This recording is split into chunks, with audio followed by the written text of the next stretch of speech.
Áldjad lelkem az Urat! Uram Istenem, igen nagy vagy, fenségbe és méltóságba öltöztél. Világosságot vettél magadra, mint egy köpenyt. Kegyelem nékünk és békesség Istentől, ami atyánktól és ami Urunktól, az Úr Jézus Krisztustól. Isten hozta az ünneplő gyülekezetet, szeretettel köszöntök mindenkit, külön szeretettel köszöntöm konfirmálóinkat és az ő családtagjaikat. Isten tiszteletünk kezdetén az 541-es számú dicséretnek az első versét énekeljük.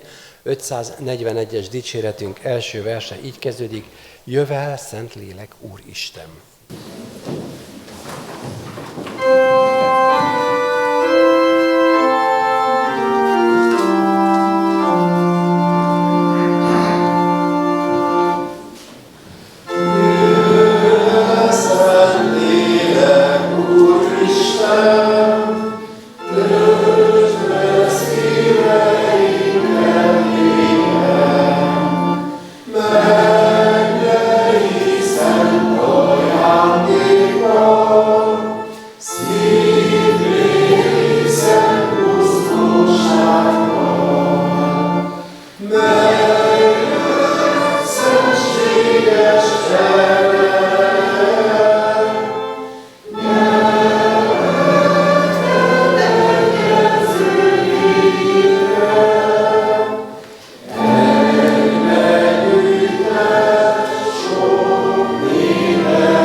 Foglaljunk helyet, testvérek, és a 826-os számú dicséretet énekeljük.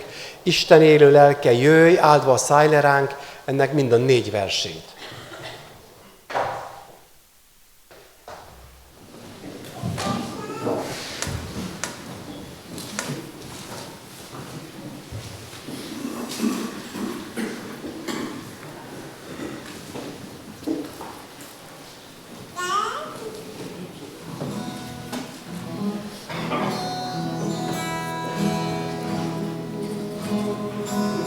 Isten élő lelke, jöjj, áldva szállj ránk. Világot járja át, szívem és hasznád. Old fel tőle, töltsd el bűzzel. Isten élő lelke, jöjj, áldva szállj ránk. Isten élő lelke, jöjj, létezél mindig. Most ne is mondhatja el bűnöd útjait. Old fel tőle, töltsd el bűzzel. Isten élő lelke, jöjj, létezél mindig. Isten élő lelke, jöjj, hadd lehessek szent, s Jézusomban lényeged, állj fölöttem. Old fel tőle, töltsd el bűzzel. Isten élő lelke, jöjj, hadd lehessek szent. Isten élő lelke, jöjj, győzedelmet ad, s rajta késő harcol át, mennybe fölakad. Old fel tőle, töltsd el bűzzel. Isten élő lelke, jöjj, győzedelmet ad.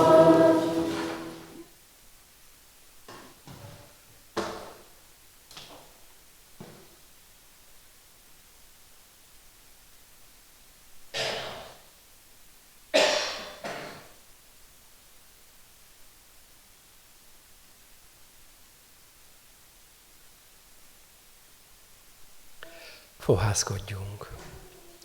A mi segítségünk, Isten tiszteletünk megáldása, megszentelése jöjjön Istentől, aki Atya, Fiú, Szent Lélek, teljes szent háromság, egy, örök, igaz Isten.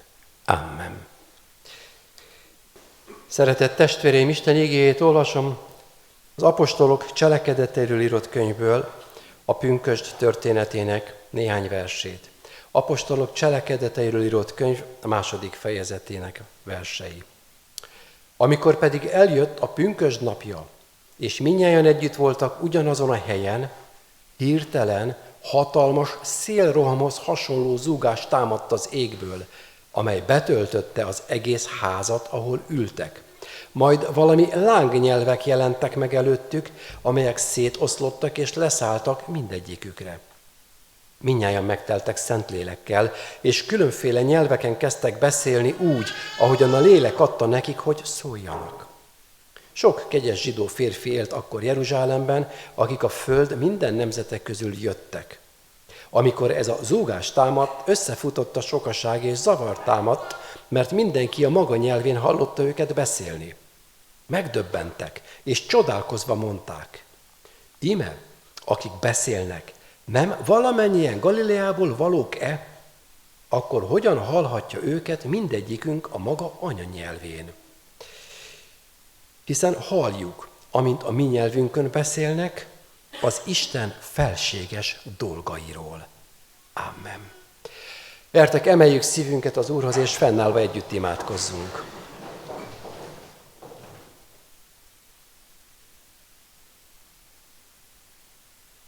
Mennyei édes Atyánk, Te hatalmas, győzelmes, erős Isten vagy. Köszönjük neked a pünkösd ünnepét. Köszönjük neked a gyülekezetet, az Anyaszent Egyházat. Köszönjük neked mai vasárnapot, a napsütést, azt, hogy örömmel, ünneplősen öltözve és ünneplős lélekkel eljöhettünk hozzád. Kérünk, ma is áldj meg, ajándékozz meg bennünket. A te szavad járjon át minket. Szent lelked által hadd értsük üzenetedet, hadd vegyük azt a szívünkbe. És áld meg a konfirmandusok bizonyságtételét, fogadalomtételét, áld meg valamennyiünk úrvacsoráját. Téged kérünk. Te áld meg, te szenteld meg ezt az órát, ezt a napot, és így életünket. Köszönjük a meghallgatás ajándékát. Amen. Isten igéjének hallgatására készülve 231. dicséretünket fogjuk énekelni, annak az első versét: könyörögjünk az Istennek szent lelkének.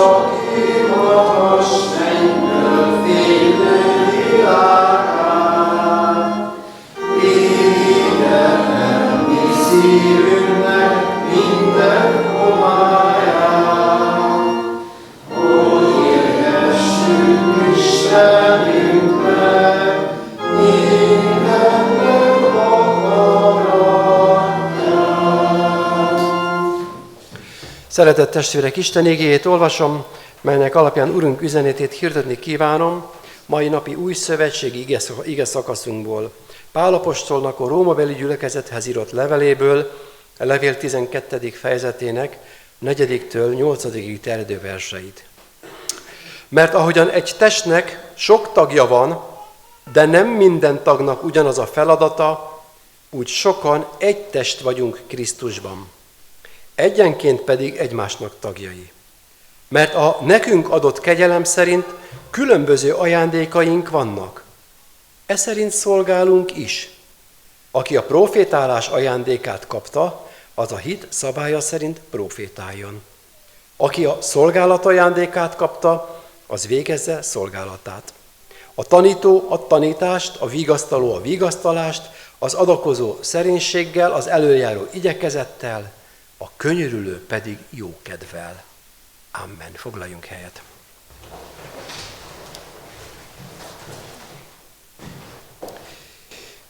Életünk egyik izgalmas kérdése, hogy sok-sok minden, amit megtanulunk, és sok-sok élettapasztalat, ami az idővel felgyűlik az életünkben, vajon válik-e valamiképpen hasznunká? Lesz-e belőle valami gyakorlat?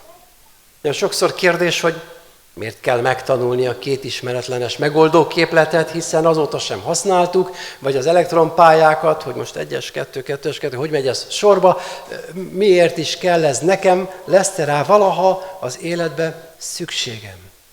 De sok minden mással is vagyunk hasonlóképpen. Miért kell ezen vagy azon átmennem?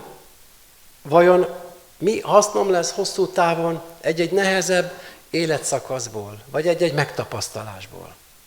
És hasonlóképpen vagyunk kicsit a pünkösddel is, hogy, bocsánat, mit is kezdjünk azzal, hogy Szentlélek, hova is tegyem őt, mert az, hogy Atya Isten, aki megteremtette a világot, föntartja, működteti, hát az úgy valahogy megvan, mert ennek az egésznek valahogy össze kellett állnia magától, ez ilyen rendben lehetetlenség.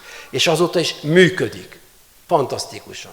Aztán Jézus Krisztus, hát még az is megvolt, a kereszt, ott van, áll a kereszt, nyitva a sír, és előbb-utóbb jó esetben csak megértem, hogy ez az egész értem, miattam és helyettem történt. Értem halt meg Krisztus, hogy megváltson. Helyettem, mert én vétkeztem. Miattam, mert én okoztam, de azt akarja, hogy részem legyen a bűnbocsánat és az örök élet. És erről szól a nyitott sír, hogy van föltámadás, van örök élet. Nem ennyi, amit itt mérünk és számolunk. De a Szentlélek, hol válik ez láthatóvá? Hol lesz ez valahol megfoghatóvá? Hol lesz ez valahol működő valóság az életemben? Most amikor Pál apostol erről ír a római gyülekezetnek, akkor egy kicsikét pontosan erre akar rámutatni. Mert azt mondja itt nekünk ebben a szakaszban, hogy úgy néz ki a gyülekezet és az egyház, mint egy emberi test. Úgy működik. És az egészet az Isten szent lelke működteti. Így hát a mai vasárnapon úgy hallgassuk most ezt az igét, és úgy próbáljunk ebbe a képbe belehelyezkedni, hogy megtaláljuk benne magunkat. Megtaláljuk benne, hogy hol van az én helyem, hol van az én feladatom, hol van az én működésem. Mit jelent számomra az, hogy Isten szent lelke ebben az egy testben engem működésbe hoz. Isten szent lelke engem használni akar. És az teljesen mindegy, hogy most vagy itt életedben először, vagy már számtalanodszor, teljesen mindegy. Keressük, hol vagyok én ebben a történetben. És akkor gyülekezet, Anyaszentegyház, mint egy test. Az Új Szövetség sokszor használja ezt a képet. Miért is? Mert nagyon szemléletes. Mert az emberi testet, mint ebben a testben élő emberek, alapvetően bizonyos mértékig ismerjük, de elég jól, néha túl jól is. De azt tudjuk, hogy ez mégiscsak úgy működik, hogy az egész valami csodálatos egységben van. És minden egyes alkatrészünkre egyformán szükségünk van. Amikor ehhez a testhez hasonlítja a gyülekezetet és az egyházat Pál apostol, akkor gyönyörűen kiviláglik, hogy mennyiben más ez az új szövetség Jézus Krisztusban, mint az első szövetség volt annak idején, amit csak Izrael házával kötött Isten. Ott az ároni papság végezte az összes papi szolgálatot, mindent. A léviták, Lévi törzsének a többi tagja a kultusz és templom körüli összes hozzávaló tennivalót, és a nép tulajdonképpen csak néző volt, illetve hozták az áldozatot, az adományt, és részeltek az áldásból, az ünnepből, de tevékenyen, mint minden egyes tag, nem kellett a kultuszhoz hozzájáruljanak. Az Új Szövetségben ez másképpen van.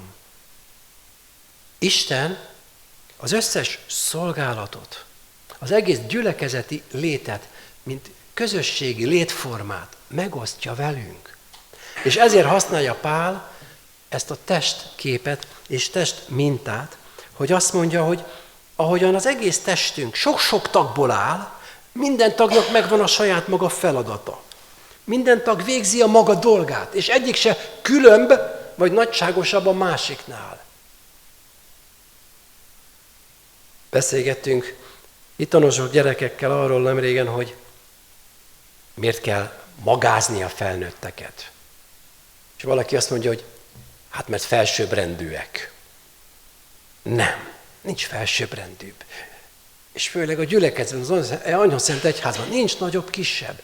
Egyformán tagjai vagyunk egymásnak, úgy, mint ahogy van a testünk. És egyformán szükségünk van egymásra, mint testünk valamennyi tagjára. A kezünkre, a lábunkra, a szemünkre, az orrunkra, vagy éppen az összes belső működő szervünkre, mindenre egyformán szükségünk van. Nincs rangsor, nincs kiemelt szerep, hanem tagjai vagyunk egymásnak, ami mind a másikért is végzi a dolgát. Na, ilyen a gyülekezet. Így működik a gyülekezet és az Anyaszent Egyház. Így. És ebben az is benne van, hogyha valamelyik testrészünk nem érzi jól magát, mert fájdalma van, akkor ugye azt szoktunk, hogy rossz a közérzetünk, vagy nem jó napon van, mert fáj, mindegy, ha csak a lábujjam is. És ha valamelyik nagyon jól érzi magát, akkor jaj, de jól érzem magam, jaj, de jó napom van, jaj, de örülök. Mert az egész testünkre kihat, a kicsinek is, a nehézsége, fájdalma, panasza, vagy akár éppen az öröme is.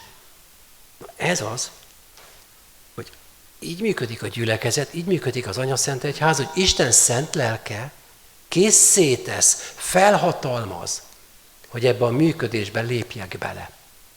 Hogy ne néző legyek, ne pártolótag legyek, ne kívülálló szurkoló legyek, hanem mindenben részes. A működésben és a működésből fakadó együttvaló élésben, növekedésben, gazdagodásban, örömben, ünneplésben, ha kell a teherhordozásban, fájdalom elviselésében is, mindenben egyformán részesek legyünk. Mint mindenben egyenlőképpen osztozók. Fantasztikusan van ez kitalálva. Istennek a műve ez. Miért fontos ez? Gyakran magunk is érezzük, hogy milyen önző tud lenni az ember. Persze nyilván nem magunkon, nem jobban másokon, de néha a tükörben nézünk, akkor belőle még jaj, ez most. Igen. Mert az én alapvetően előbbre való, mint az összes többi. De így nem működik semmilyen közösség, és az egész emberi társadalom sem, benne a családdal. A másik. Megtanulni, egyel előrébb tenni a másikat. Hogy úgy működjek, hogy az a másikat is segítse, erősítse, gazdagítsa. A gyülekezet olyan közösség, ahol egymás nélkül nem jutunk tovább. Egymás nélkül nem épülhetünk mi magunk sem. Az Anyaszent Egyházat így találta ki Isten. Sőt, Pál maga mond ilyet, hogy építse egyik a másikat, vagy vigasztaljátok egymást ezekkel a beszédekkel. Egymásra utal minket, ahogy az egész emberi testünk, minden porcikája, szerve, mondhatni minden sejtje, utalva van, ráutalva van az összes többire is. Csak gondold el, nem mondhatod azt, hogy hát ahhoz, hogy valahova hamar odaérjek, azt kell, hogy gyorsan tudjak futni, vagy szaladni, sietni, ahhoz nem kell a kezem, vagy a fülem. Kell. Vagy nem mondhatod azt, hogy egy finom motorikus mozgás, amikor valamit ott csak babrálni, ügyeskedni kell, vagy azt mondjuk, ugye hímezni, vagy nem is tudom mihez, hogy ahhoz nem kell a többi alkatrészem, dehogy nem. Hát csak gondold el, elindul az agyadból a döntés, végigfut az összes idegpályádon, míg odaér az ujjad végéhez, amikor valamit finoman kell megfogni, közben látással látnod kell, hogy mit csinálsz. És mindemellett az összes szerved, az összes sejted, még az utolsó mitokondriumod is működik, dolgozik, anélkül, hogy te ezt irányítanád, vezérelnéd. Egy csodálatos egység. Na, amikor Isten szent lelke működésbe hoz minket, akkor a gyülekezet így működik, az Anyaszent Egyház így működik. Mindenki végzi benne a dolgát, mondhatni egyszerűen, és él az egész, és működik az egész. És sőt, talán azt is lehet mondani, hogy e világból kimagaslik, kilátszik, mint a hegyen épített város. Mert ilyen az egyház és a gyülekezet. És nézd meg, ez Isten csodája, Isten szent lelkének a műve, működik 2000 éve, és itt köztünk is évszázadok óta. Nos, ezt tisztázza Pál, és sorol föl néhány dolgot, hogy miről is beszél. Nem a teljesség igényével, csak néhány konkrét dolgot elmond. Azzal kezdi, hogy aki profétálást kapott ajándékképpen Isten szent lelkétől, hát az profétáljon. Itt az ige hirdetésről, a bizonságtételről van szó, arról, hogy valamit megértettél Isten igazságából, és elmondod, nem biztos a szószéken, lehet a munkatársadnak a munkahelyeden, vagy bibliaórán, ha te készültél el arra az alkalomra valami mondani valóval, valami témakörben. A hit szabálya szerint, az pedig roppant egyszerű, tulajdonképpen úgy, ahogy a KT-ban is fogalmazzuk, majd mindjárt konfirmáló fiaink, lányunk mondják, hogy az igaz hitben megegyező, vagy az igaz hit egységében hangozzék el, mert így működik az Anyaszent Egyház. Aztán van, akinek azt mondja, hogy kétkezi szolgálat jut. A diakónia szót használja, a mai civil társadalomban ezt szociális munkának nevezzük. Mindenféle olyan munka, amit sokszor háttérmunkának is mondanánk, de igazából a diakónia szó az asztal körüli szolgálatot jelenti. Terítés, tálalás, étkezésről való gondoskodás, törődés, másokra való ilyen jellegű odafigyelés. Akár egy szeretett vendégségen, egy gyülekezeti napban házigazda feladatot ellátva, vagy éppen rászorulókról való gondoskodás. Aztán azt mondja a következőnek, hogy a tanító, azt tanítson. Igen, aki az Isten igéjét tanítja, és akár hittanórán, akár konfirmáció fölkészítésen, akár valami gyülekezeti körben, aki valamit tud az Isten igazságából, az Isten csodálatos művéből, akár bibliakörvezetőként is tanítson, végezze ezt a munkát. Aztán mondja a buzdítót. Ki az a buzdító?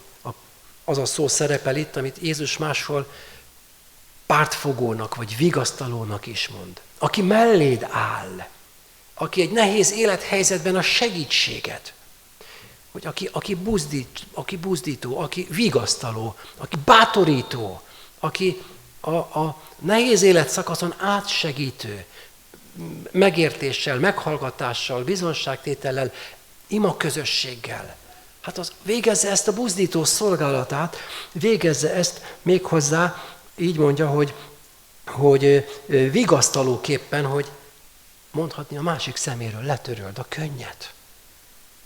Aztán a következőnek azt mondja, hogy az adakozó, az végezze az adakozást szerénységgel. Úgy, ahogy Jézus mondja, mikor adományt viszel, ne kürtöltess magad előtt, hogy mindenki lássa, tedd azt titkon. A te mennyei atyád az úgyis látja, és ő megfizet, és át fogod élni, amit máshol mond Jézus, hogy jobb adni, mint kapni. És aztán beszél arról még, hogy elöljáró. Az elöljáró, akinek valamiképpen a vezetésben van készsége, képessége a Szentlélek által, az pedig igyekezettel. Nem is lehet máshol. Aki elől megy, annak igyekeznie kell, nem? Ő megy elő, hogy akkor na gyertek, utánam. És nem küldöm, menjetek, aztán majd lesz valami. Megy elől, az előjáró. Igyekezettel szedi a lábát. Elszántan. Komoly döntéssel, felelősen. És végül még egyet említ, itt amikor azt mondja, hogy a könyörülő pedig jókedvel. Ez a könyörülő az, aki odahajol a másikhoz, aki az elesethez, a bajban levőhöz, akit föl kell emelni, aki ővele tud törődni.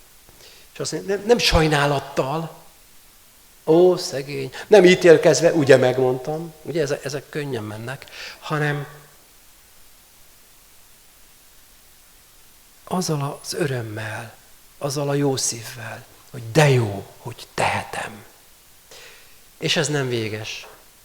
Lehet sorolni, máshol jó néhányat mond hozzá, azokat nem veszem most ide.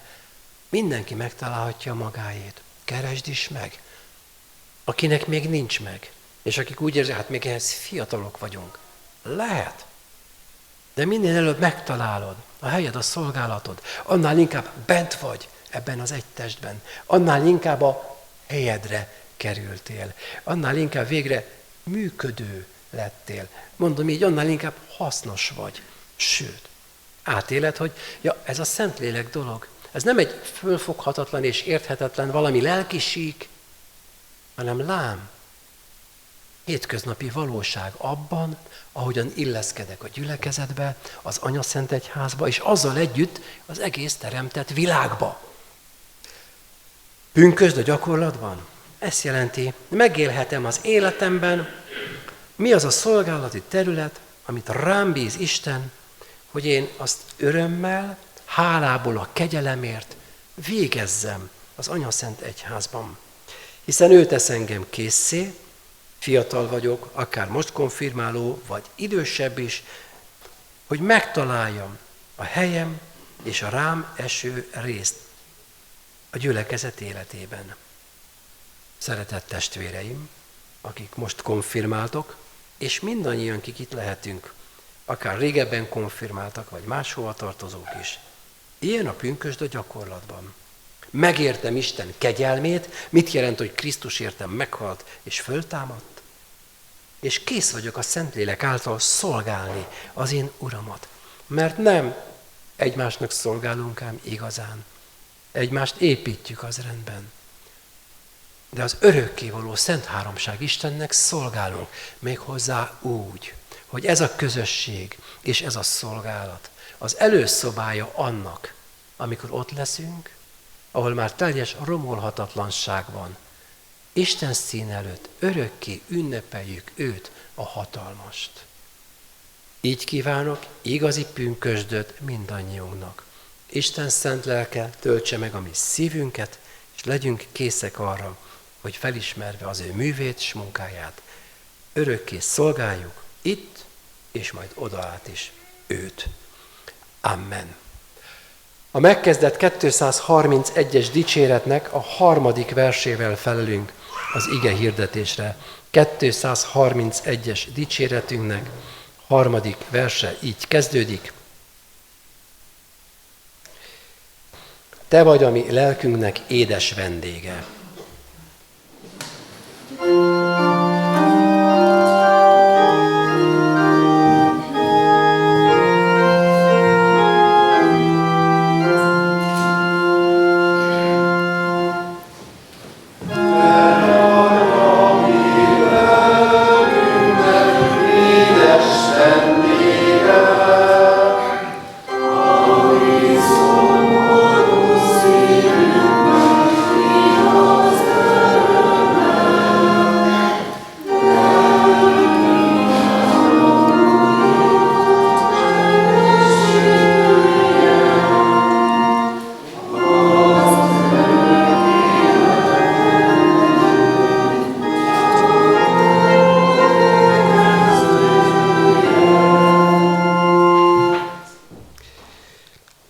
Szeretettel és örömmel jelentem a gyülekezetnek, hogy az idei esztendőben 4 fiatalunk és 2, majd picit régebb óta fiatal testvérünk fog konfirmálni pünkösdi istentiszteleten.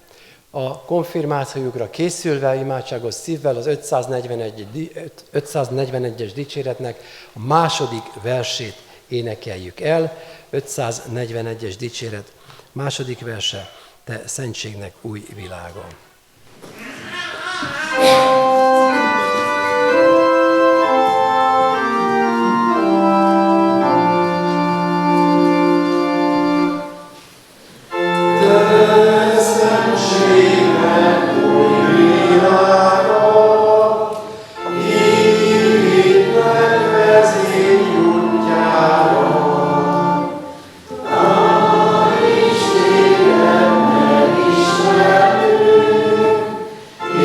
Isten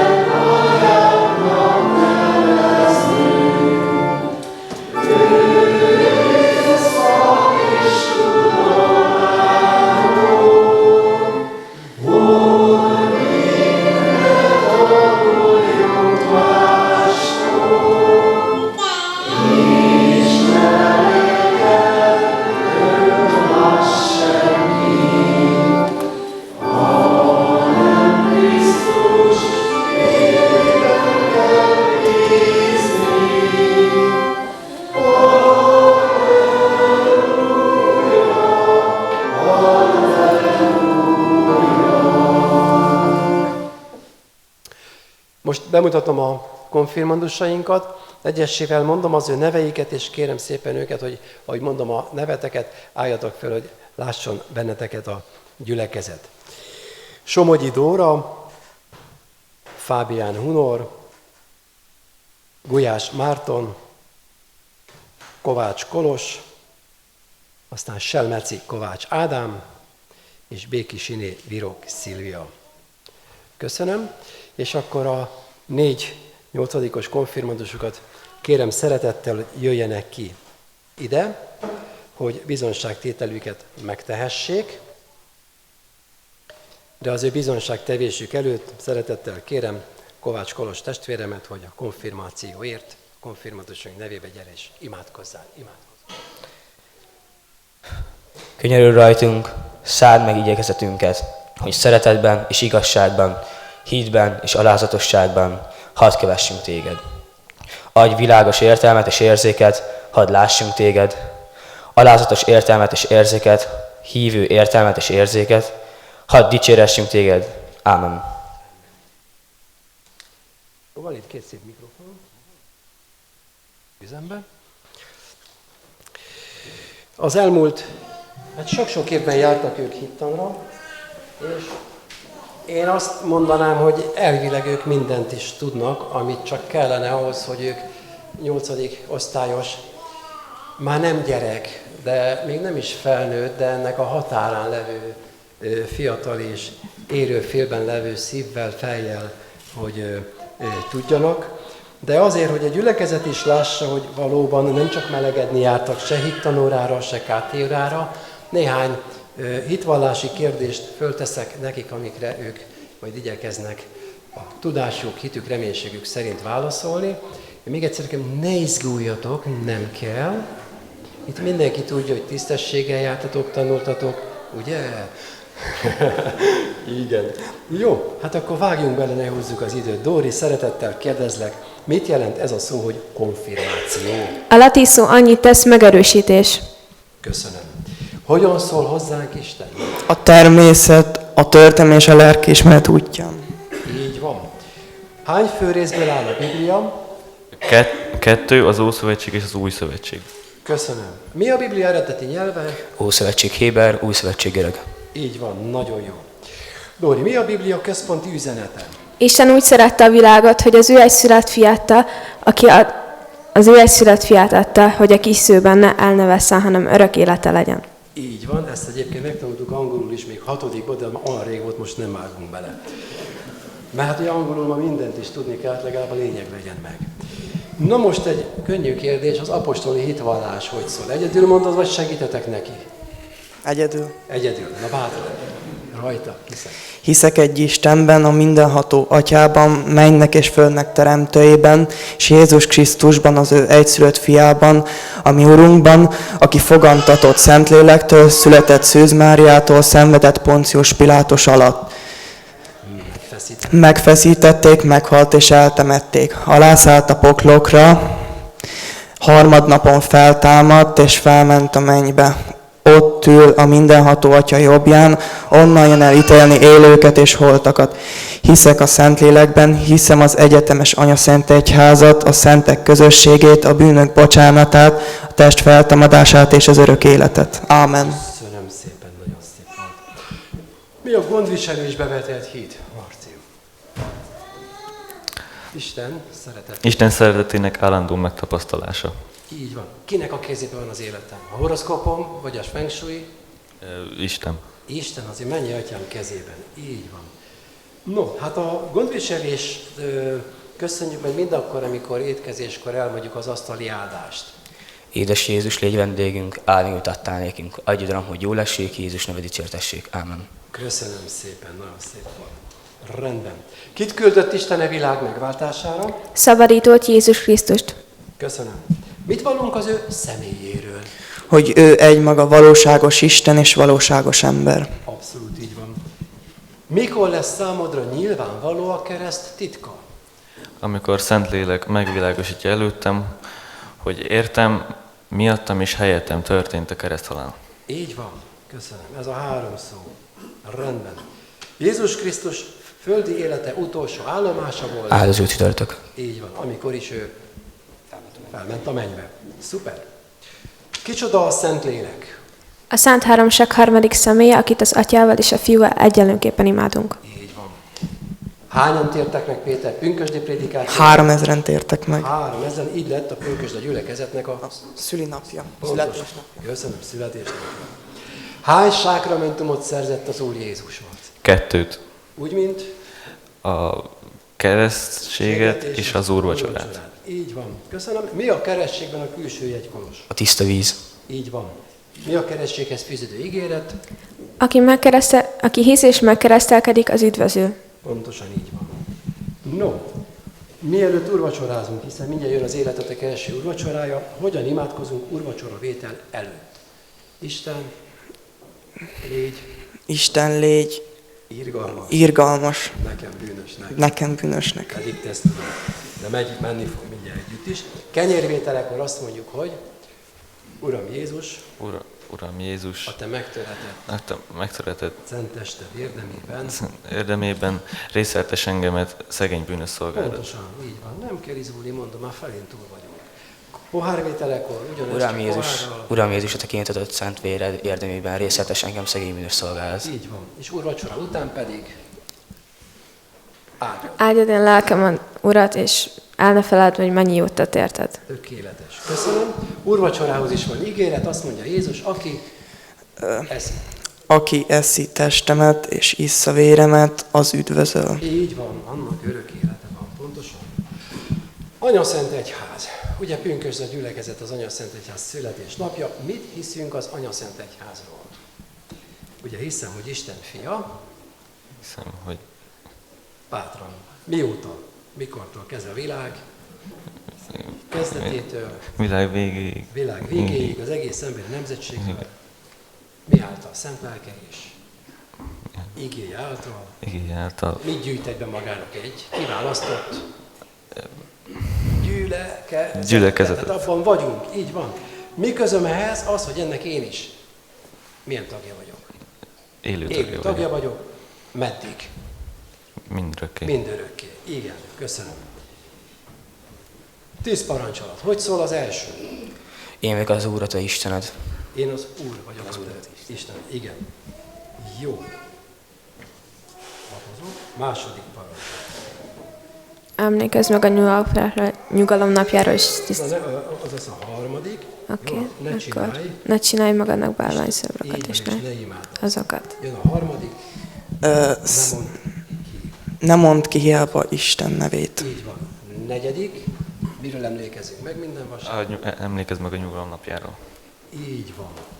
5. parancsolat. Ez a fiatalok. kettes Tiszteld anyádat parancsolat. és apádat, hogy örök élet legyen ezen a földön. Így van. Köszönöm. 6. Ne ölj, 7. Ne paráználkodj. 8. Ne lopj. 9. Ne tanúskodj hamisan fel a barátod ellen. Így van. 10. ne kívánd azt, ami a fele barátodé. Így van. És akkor mi neked életedben és halálban egyetlen egy vigasztalásod. Ez a legnehezebb a Heidelberg Káti első kérdése, és az új fordítást tanultuk belőle. Mondjuk együtt, ugye? Igen. Jó.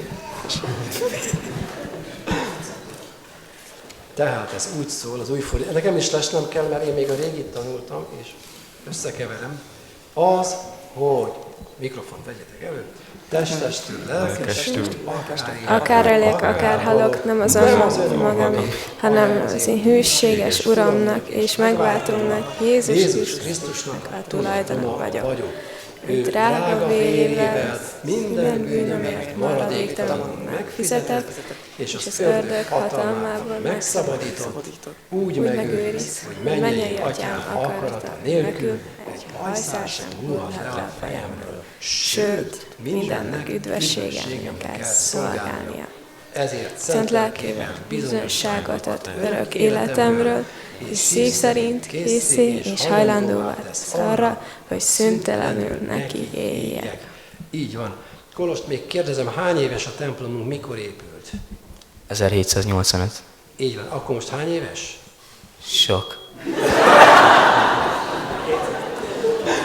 Könnyű matek feladat. 241. Marci, mondjad, 200. 41. 241. Igen, köszönöm szépen. Mi alapvetően ennyire készültünk, de bármit kérdezhetek még tőlük, úgyis tudnak válaszolni, ha jól sugok. Úgyhogy egyébként is különben. A presbiter testvéreket kérdezem, elfogadjuk-e konfirmáló ifjainknak a bizonyságtételét? Igen, tehetnek-e fogadalmat, úgy érezzük. Igen, köszönöm szépen. Egyébként ők sokszor azt érezték, hogy szerintem nekem nehéz velük hittanórán. Én most elárulom, hogy nagyon élveztem velük a hittanórát, mert mertek kérdezni és vitatkozni. És az nagyon jó, mert gondolkodnak. Tehát nem, belebólintunk, azt majd csináljuk, hogy akarjuk, hanem vissza. Már volt, amikor mondták, hogy te most nem kötekedni akarok, de még azt megkérdezhetem. Megkérdezheted, igen, mert ezek fontos dolgok, bármiről is legyen szó. Remélem, ti is élvezhetek, Kolos, te pedig a KT órákat itt velünk. Jó, köszönöm, viszont van még 2 felnőtt konfirmálónk is, ők a saját szavaikkal tesznek bizonyságot a hitükről, úgyhogy ezt kérem, most cseréljetek helyet. Jó? A mikrofonokat tegyétek le, arra már nem lesz szükségetek, és akkor ti meg most visszajöttek.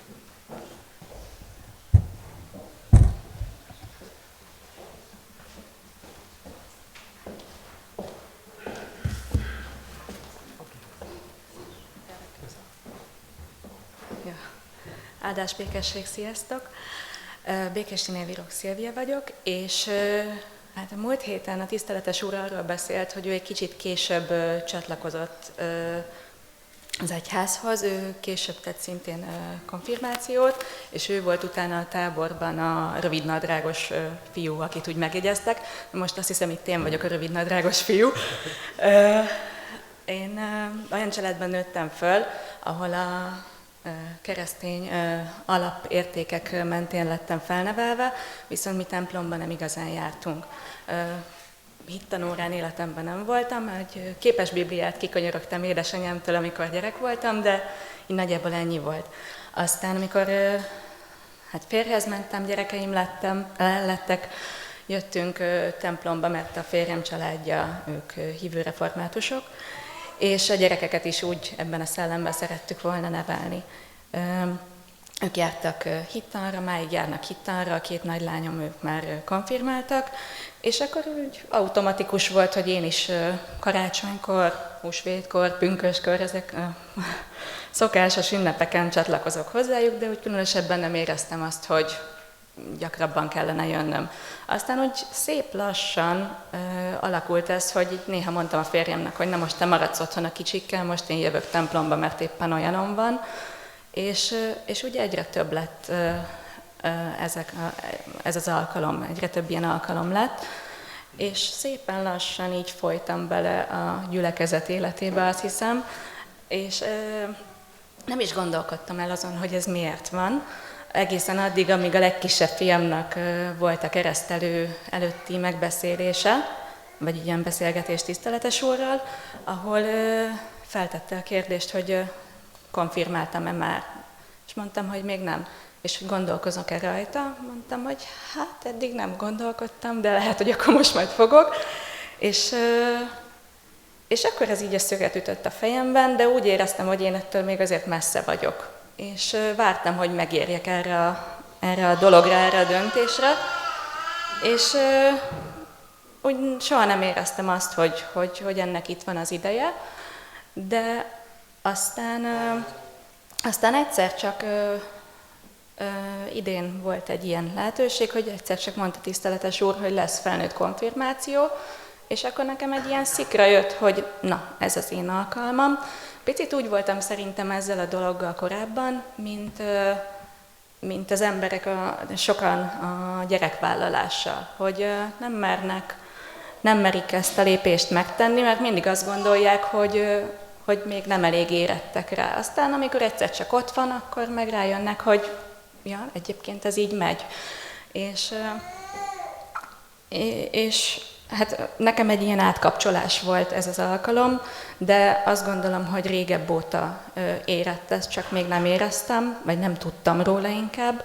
Egyrészt a gyülekezetnek a befogadósága felém kívülálló felé is, vagy bárki más felé, aki tényleg így egyszer csak megjelent, meg az a szeretet, amit közvetített mindig a tiszteletes úr és a gyülekezet is.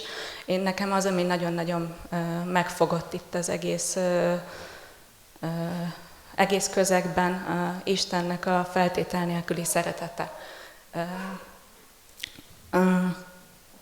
Ez az, amit én is egy nagyon-nagyon alapelvnek vallok, és itt a tékozló fiú történetét gondoltam, hogy hozom példának, ahol az atyának ugye volt 2 gyermeke, a kisebbik ő kikérte a jussát, az örökségét, elment otthonról, elköltötte, eltékozolta, aztán egyszer csak jött az éhínség,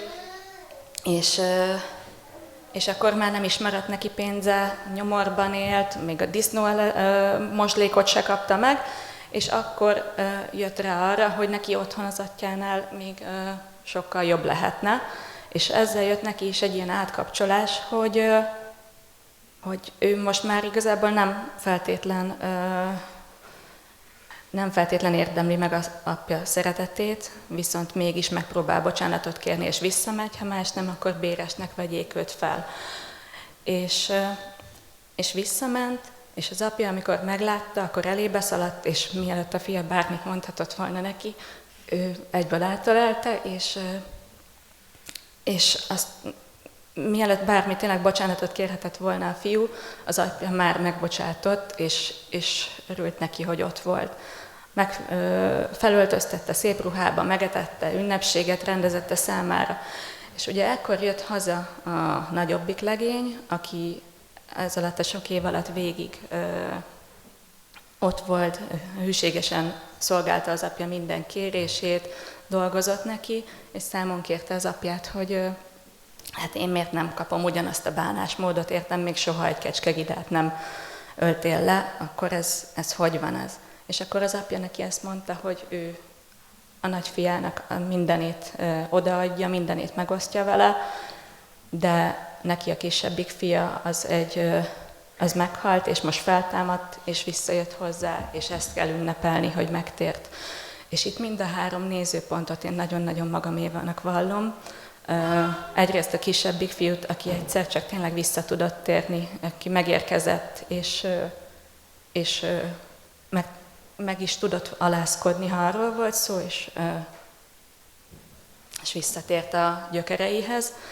A nagyobbik fiújét, aki ugyanott volt, tette a dolgát, de a szívében meg irigység lakott, és akkor őt ráébresztik arra, hogy az nem elég, a szeretet az, ami tényleg fontos.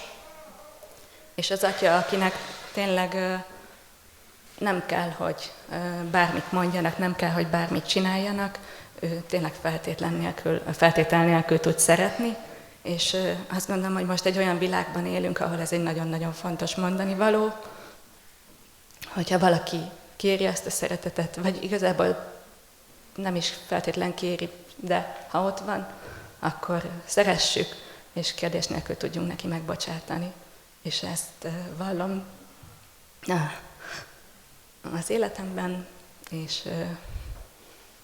ezt gondolom, és még van. Jó. Még egy pár mondat, jó? Jó. Szóval ez vezetett ide, és akkor még egy kicsi röviden szeretnék köszönetet mondani egy pár embernek, egyrészt az egész gyülekezetnek és a közösségnek tényleg, hogy ilyen befogadóak voltatok, és rövid nadrágos fiút beengedtétek körétekbe. Másrészt tiszteletes úrnak, hogy nem kérdezett, nem mondta egyszer se, hogy talán nem kéne, talán nem vagy kész rá. Egyszerűen azt kérdezte, hogy segíthetek-e, mit segíthetek, és mindenben támogatott. És a családomnak is, mindenkinek belőle, azoknak is, akik nem feltétlenül értették, hogy miért vagyok itt, de akkor is itt vannak most, és támogatnak. Annak is, akinek, amikor mondtam, hogy szeretnék konfirmálni, és nagyjából könnyekig hatódott, és annak is, aki többször megkérdezte, hogy biztos vagyok ebben, biztos akarom-e, ezt komolyan gondolom-e, és utólag megtudtam, hogy egyébként ezt azért csinálta, hogy próbára tegye, hogy mennyire gondolom komolyan, és hát komolyan gondolom, úgyhogy ezt is köszönöm. Köszönjük szépen. Ádám. Köszönöm szépen, kedves testvérek! Selmeci Kovács Ádám vagyok. Azt hiszem, itt már nem akarok licitálni, de itt elhangzott a rövidnadrágos fiú, akkor én leszek az a tékozló fiú, aki most ér haza. Tekintve, hogy én gyerekkoromban kaptam keresztséget római katolikus egyházban, és első áldozó is voltam, de aztán eltávolodtam, és gyakorlatilag távolabbra kerültem, hiszen gyerekkorom óta én a természet vizsgálatával foglalkozom, ez egy elég racionális dolog, és ebből fakadóan csak mint későn érő típus, így felnőtt fejjel ébredtem arra rá, hogy az, amit én vizsgálok, a természetnek a teremtményei, az mind-mind Istennek a tökéletességét tükrözik vissza. Hát erre kellett rádöbbennem, és ez is ide fordított. Ami pedig példaként áll előttem, az Mózesnek a története, pont azért, mert néhány éve a munkámban egy olyan váltás történt, hogy felkérést kaptam, hogy legyek egy intézménynek a vezetője. Erre én nem teljesen álltam készen, de elvállaltam, és persze kétségeim voltak, és nagyon nehéz pár éven volt az, ami meg kellett küzdenem azzal, hogy én erre alkalmas vagyok-e. És akkor került elém Mózesnek a példája, aki szintén így járt, mondhatom így, ezt a párhuzamot talán megengeditek nekem, hiszen Isten kiválasztotta őt arra, elhívta őt arra, hogy vezesse ki az egyiptomi fogságból a zsidókat, a kiválasztott népet, de ő azt kérdezte, hogy ki vagyok én, hogy a fáraóhoz menjek és kihozzam Izrael fiait Egyiptomból. Rá kell jönni, vagy ez is egy olyan példa, amivel rá kellett magamnak is jönni, hogy Isten nem az alkalmasakat választja ki, hanem azokat, akiket kiválasztott, azokat teszi alkalmassá. Ez egy sokkal nagyobb hatalom és egy sokkal nagyobb erő, mint amit én el tudok képzelni emberként. És amit még fontos rögzítenem az az, hogy visszatérve ehhez, hogy én a természettel foglalkozom, és természettudományos végzettségem van, nagyon sokszor elvárásként támasztják felém, vagy megkérdezik, hogy na jó, de racionálisan hogy lehet a dolgokat magyarázni. Az embernek ez a hóbortja, ez a mániája, hogy így mondjam, nem biztos, hogy legjobb szóval, hogy mindenre magyarázatot adjon. Én ezt hiszem és vallom, hogy Istennek a munkája, Jézusnak az világban elvégzett csodái, azok nem magyarázhatók, és nem is kell, hogy magyarázhatók legyenek racionalitással, racionálisan. Szerintem sok kérdőjel van, sokszor kérdezhetünk és kétségeink lehetnek, de a hitben nincs kétség, ebben biztos vagyok. És zárásképpen én is csak azt szeretném megemlíteni, hogy köszönöm az itteni befogadást. Én 30 éve élek Verőcén, és a családomnak nagyon sokat köszönhetek, hogy most itt lehetek ebben a közösségben, és ha már a csodákat megemlítettem, akkor számomra a személyes életemet tekintve az egy csoda, hogy itt lehetek ebben a közösségben, és köszönöm a befogadást. És a múlt heti Isten tiszteletem volt Pálnak a rómaiakhoz írt leveléből egy nagyon fontos és számomra nagyon engem megérintő üzenet, hogy a hit tehát hallásból van, és a hallás Krisztus beszéde által. Tehát ez engem azért érint meg, mert az egész családom itt keresztelkedett a verőcei templomban, és nagyon sokat köszönhetek Gödger Antal nagy tiszteletű úrnak ezúton is, és a családomnak kiemelten kedves feleségemnek, Zakar Viktóriának. Ők ketten azok, akik mondjuk úgy, hogy fölnyitották a szememet, és megerősítettek abban, hogy nincs más út, csak az Isten útja. Ámen. Köszönöm. Köszönöm szépen a bizonságtételeiteket. Azt kívánom, hogy járjátok ezt az utat. Életetek végéig itt, aztán meg odaát. Most konfirmáltaknak, vagy a most bizonságot tevőknek a konfirmációi fogadalma következik, úgyhogy azt kérem, hogy ide az első pad elé álljatok föl sorban, ti is gyertek, legyetek szívesek.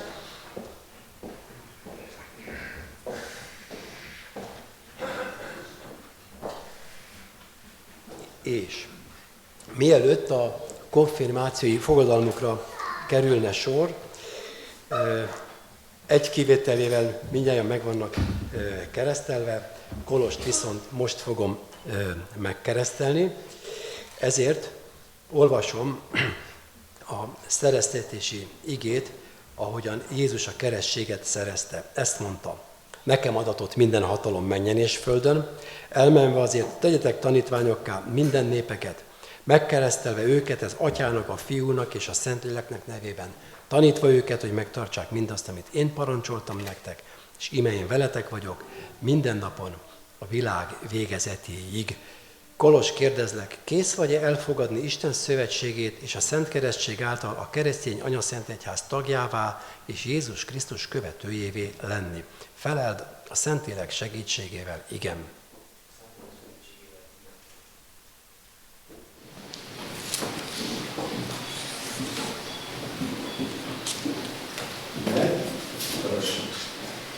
Kolos, keresztelnek téged az Atyának, a Fiúnak és a Szentléleknek nevében. Amen.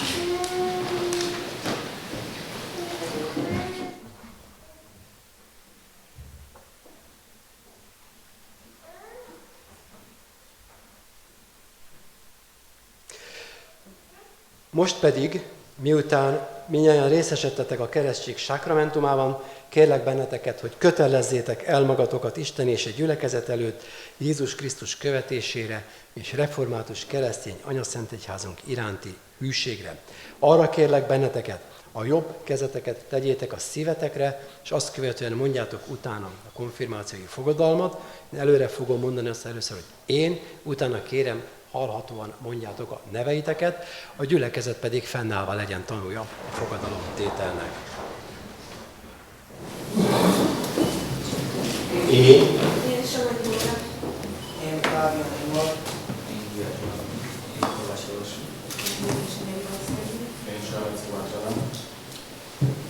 ígérem és fogadom,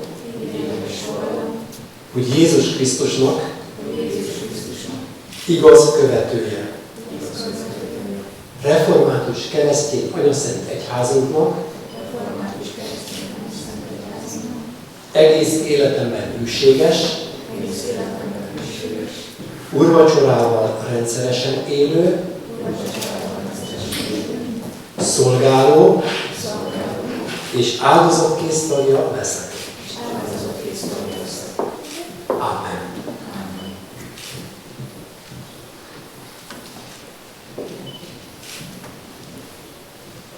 Fogadjátok Isten áldását.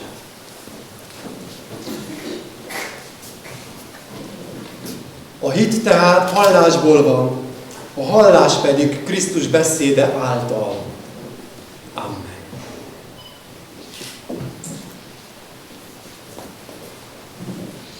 Okos Isten tiszteletként szánjátok oda magatokat élő, Istennek tetsző szent áldozatnak.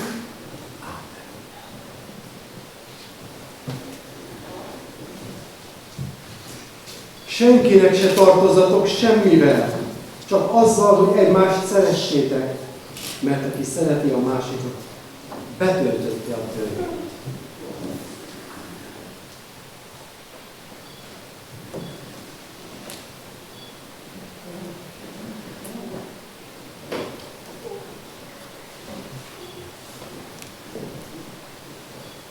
Légy hű, mint halálig, és neked adom az élet koronáját.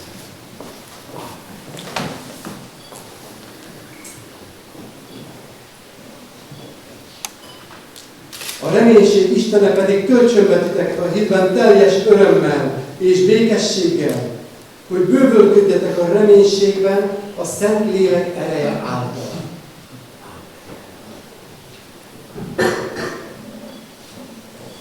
A türelem és vigasztalás Istene pedig adja meg nektek, hogy egyetértés legyen közöttetek Jézus Krisztus akarata szerint, hogy egy szívvel, egy szájjal dicsőítsétek a mi Urunk Istenét, Jézus Krisztus és az ő Atyát.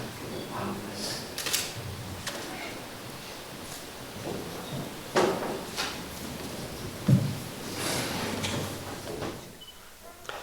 Mint Jézus Krisztusnak és református keresztény anyaszentegyházunknak elhívott szolgája, felhatalmazlak benneteket az úrvacsora sákramentumálva való élésre, és mint ilyet a gyülekezet szolgáló közösségének, a tagjainak nyilvánítalak benneteket.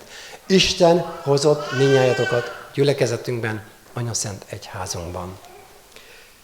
A gyülekezetet kérem, hogy most foglaljon helyet, és főgondnok urat kérem, hogy köszöntse konfirmáltjainkat az Egyházközség presbitériuma nevében. Áldás békesség, kedves konfirmandusok!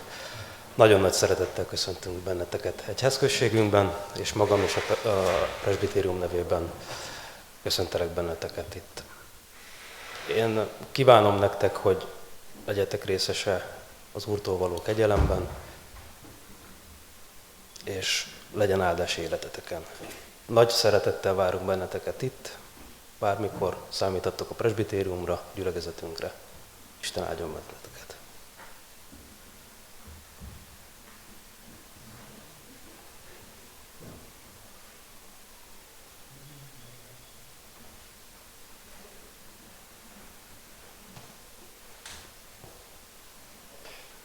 Gyülekezetünktől egy-egy emléklapot és egy-egy Bibliát kaptok. Az emléklapot emlékbe szépen elteszitek, a Bibliát meg használjátok rongyosra, az a dolga, hogy elrongyolódjék.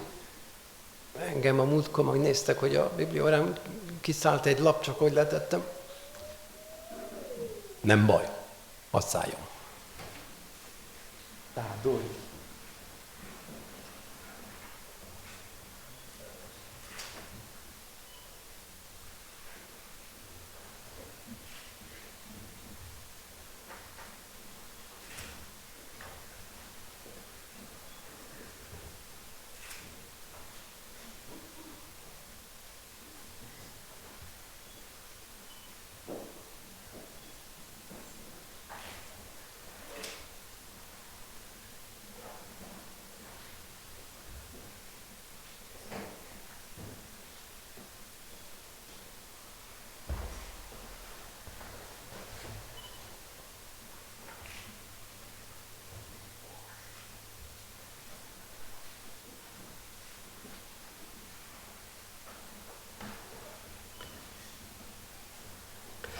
Most pedig a konfirmáltak nevében Somogyi Dóri ad hálát a konfirmációért. Kérlek szépen, gyere ide és imádkozzunk. Áldás békesség. Nem vagyunk mi nagy keresztények, csak kicsinyek. De a te nagy kegyelmed elég nekünk is. Ébresz fel minket kis örömökre és nagy hálára mindazért, amit már is a miénk. A megígért hitért, amit elfogadhatunk. A még tökéletlen engedelmességért, hogy mégsem tudunk megtagadni téged. És a reménységért, amivel még jobban, szentebben, teljesebben reménykedhetünk mindazért, amit te készítettél számunkra Jézus Krisztus halála által, és amit ígértél, feltámadása által. Ámen. Köszönöm. Foglaljatok helyet, kérlek benneteket, és az úrvacsorai liturgiát fogjuk kezdeni. Ahogyan hirdettük is, testvérek, megterítettük az úrasztalát, gyülekezetünk szokása szerint.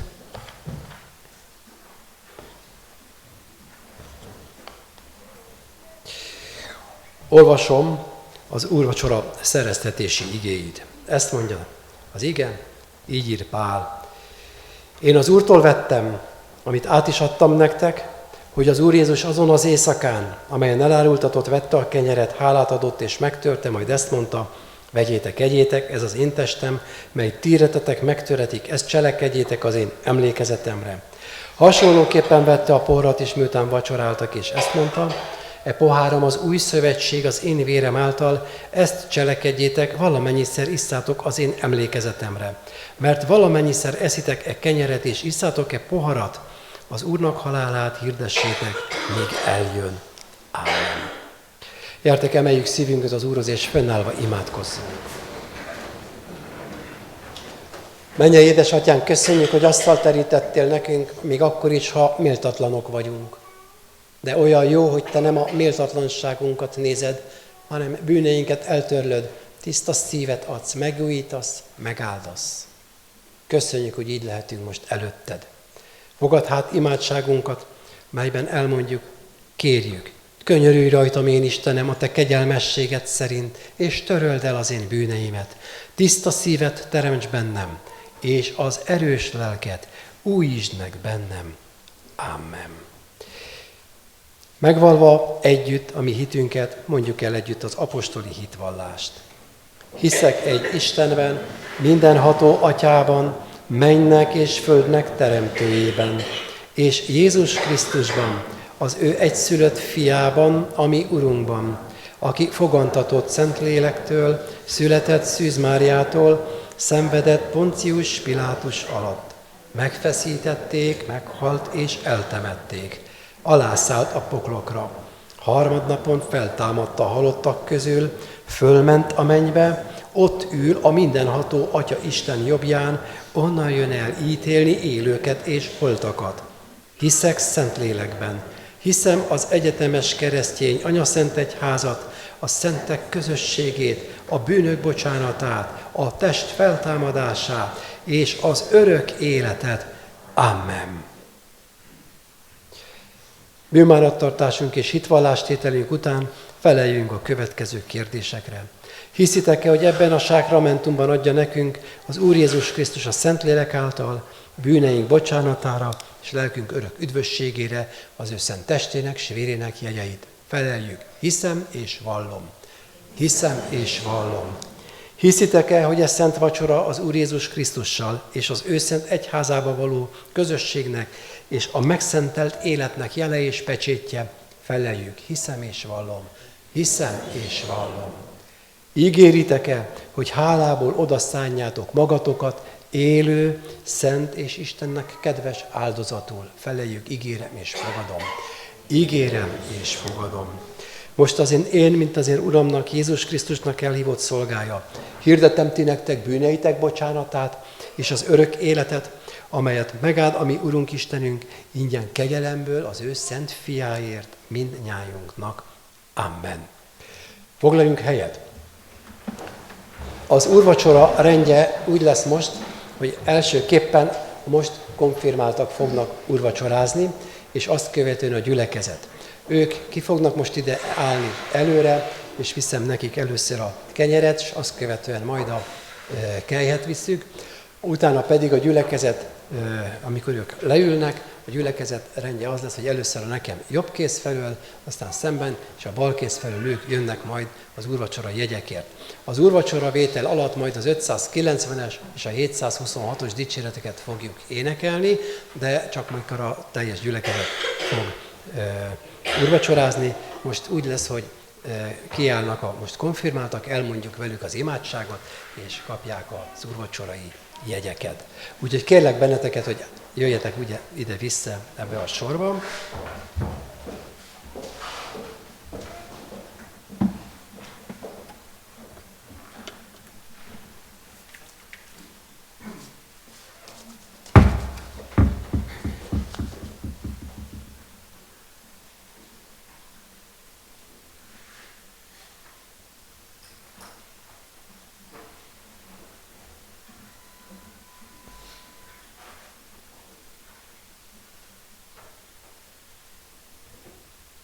És akkor elmondjuk az úrvacsora előtti imádságot: Isten, légy irgalmas nekem, bűnösnek. Isten, légy irgalmas nekem, bűnösnek. Amen. És a kenyérvételi imádság: Uram Jézus, a te megtöretett szent tested érdemében részeltess engem, szegény bűnös szolgádat. Amen.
Elmondjuk a pohárvételi imádságot. Uram Jézus, az kiontatott szent véred érdemében részeltess engem, szegény bűnös szolgádat. Ámen. Végül pedig az úrvacsorát követően úgy imádkozunk. Áldjad én lelkem a dicsőség erős királyát. Ámen. Köszönöm, foglaljatok helyet.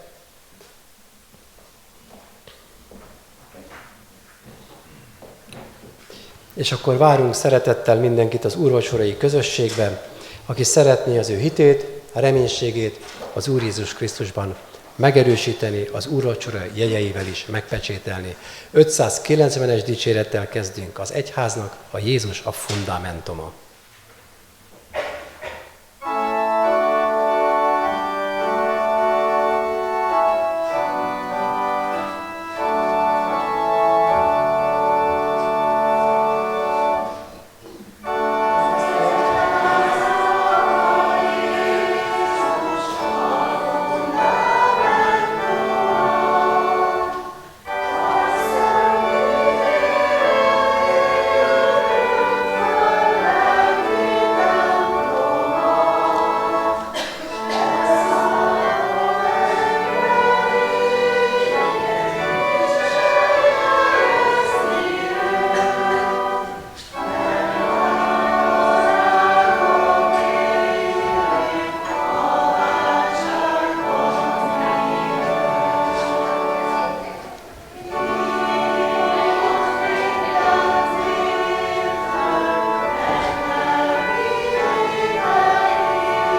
Keresztény testvéreim, így szerezte a mi Urunk, az Úr Jézus az utolsó vacsorát, így éltek vele az apostolok, egyházatják, reformátorok, hitvalló őseink, Isten kegyelméből most mi magunk is. Mielőtt elbocsájtunk benneteket, kérünk és intünk titeket, hogy Isten kegyelmét hiába valóvá ne tegyétek magatokban, ne uralkodjék többé ti bennetek a bűn, sőt, viseljétek magatokat keresztény rendeltetésetekhez méltóan, hogy semmit titeket meg ne foszthasson Istennek a ma szeretetétől, amelyet kijelentett hozzátok és megbizonyított az Úr Jézus Krisztusban. Legyetek, mint az ő szentei és szerettei könyörületesek. Öltözzétek fel a jóságot, alázatosságot, szelídséget és béketűrést, szenvedjétek el egymást szeretetben, és ha egymás ellen valami panaszotok volna, bocsássatok meg egymásnak, ahogyan Krisztus is megbocsájtott nektek. Az Isten békessége uralkodjék a ti szívetekben, az egy testben most és minden időben. Isten kegyelméért gyertek, adjunk hálát, fennállva együtt imádkozzunk. Úr Jézus Krisztus, a tiéd minden dicsőség, te vagy a győzelmes Úr. Köszönjük szépen. Köszönjük azt az áldást, amit ma adtál nekünk. Igédben, lelked által, bizonyságtételekben, fogadalomban, úrvacsorában, mindenben. Légy érte áldott. Ki sem tudjuk mondani hálánkat, ki sem tudjuk igazán fejezni, de igyekszünk. Így kérünk. Most konfirmál testvéreinket, és áld meg így. Te tudod az ő életüket, eddigi útjukat, és az ezt követőt is. Tudod, ki mindenki állt mellettük, szerette őket, segítette őket, tanította őket. Hadd legyenek ők is olyanokká, akik szeretnek, gyámolítanak, tanítanak, végzik a szolgálatukat.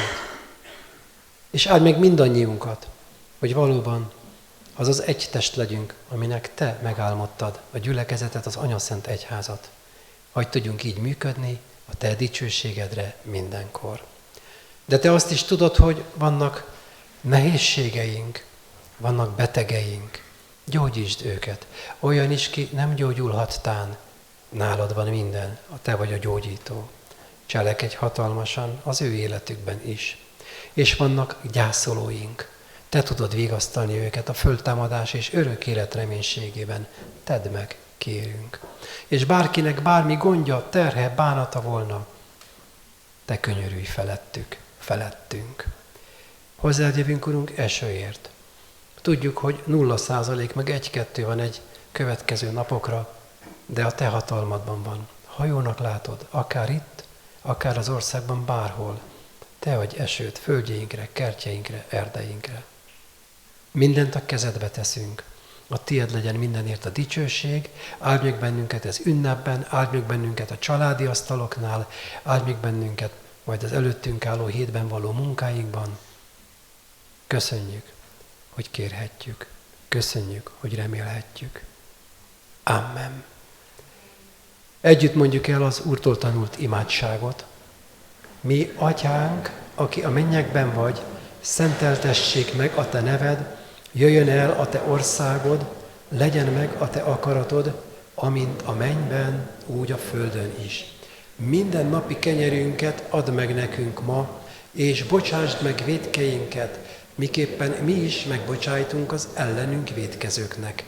És ne védj minket kísértésbe, de szabadíts meg a gonosztól, mert tiéd az ország, a hatalom és a dicsőség mind örökké. Amen. Növekedjetek a kegyelemben, és a mi Urunk, üdvözítő Jézus Krisztusunk ismeretében, övé a dicsőség most, és az örökké valóságban. Amen. Foglaljunk helyet, és a hirdetéseket hallgassuk meg.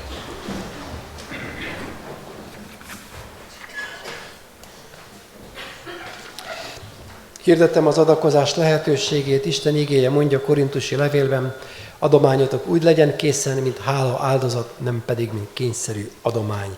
Köszönjük a persejekbe helyezett adományokat, a befizetéseket is, vagy akár a terminálon adott adományokat mindenkinek. Alkalmainkat hirdetem, holnap pünkösd hétfőn 10 órakor ugyanitt úrvacsorás istentisztelet lesz, szeretettel látunk mindenkit. Jövő vasárnap szokás szerint istentisztelet és gyermek istentisztelet 10 órakor.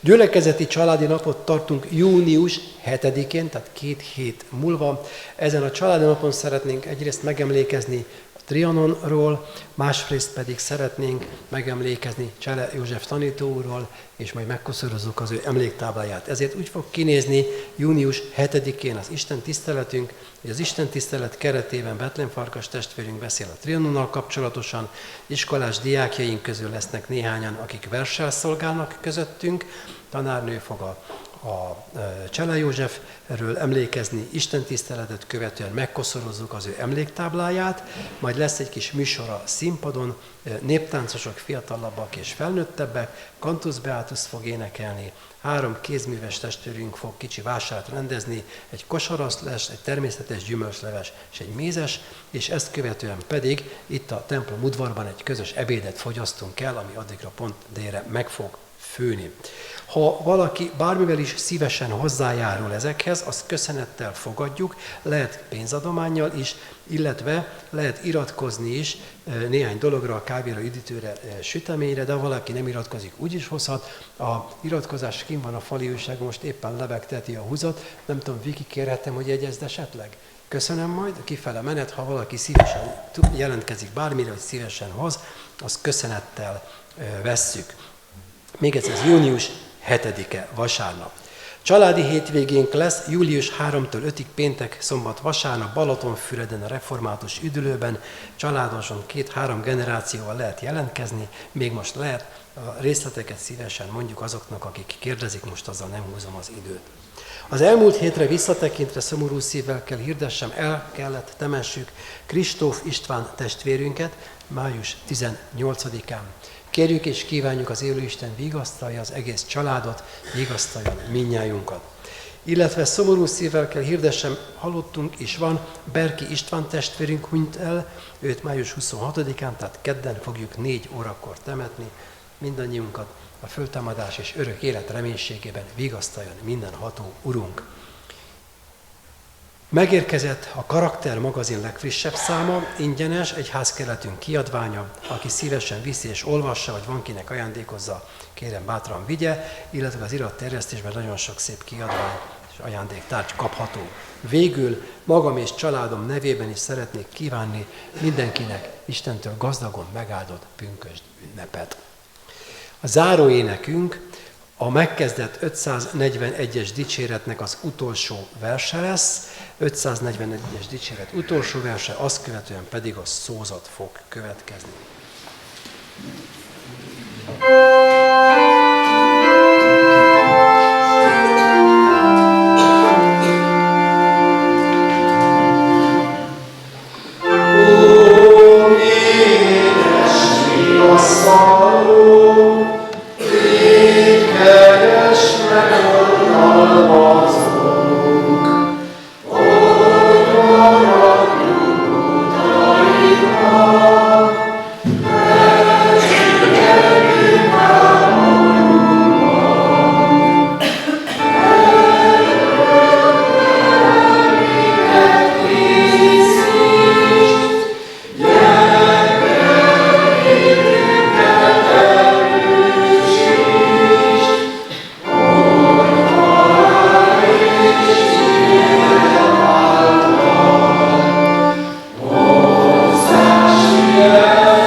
Nagyon szépen köszönöm mindenkinek, aki a pünkösd előkészítésében részt vett, díszítéssel, takarítással, sokféle munkával. Köszönöm szépen. Kívánok még egyszer mindenkinek igazán áldott pünkösd ünnepet. A most konfirmáltakat arra kérem, ha kimentünk, ne széledjetek még szét, hanem csoportképet készítsünk.